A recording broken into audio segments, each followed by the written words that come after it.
Hello, driving intelligence community. I'm always amazed what I find in a scrap metal bin when I go to recycle. I found this perfectly good fan. It needed a little bit of work on it, but I got that running again. It's a great shop fan. And today, a real treat for me was to find an ice cream maker sitting there in perfect condition, waiting to be resurrected. Everything looks good, just needs to be cleaned up.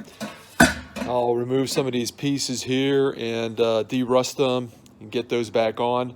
But a really cool find. Looks like an old Sears. Wow, I didn't even see that before. That's a pretty old ice cream maker that is really going to be a nice little addition to my collection. Hand crank, super cool. I remember these when I was a kid. Of course, that's giving away my age, but let's see what this thing turns out like when I get it done.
You saw I painted everything with Rust-Oleum. I started off with a primer, a really solid primer, and then put this top coat on there.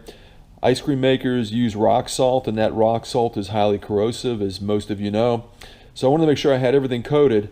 Now I wanted to maintain the natural steel look on some of these elements here, so I just painted these with a Rust-Oleum gloss clear. So I'm going to leave those off on the side while I reassemble this primary gear unit here.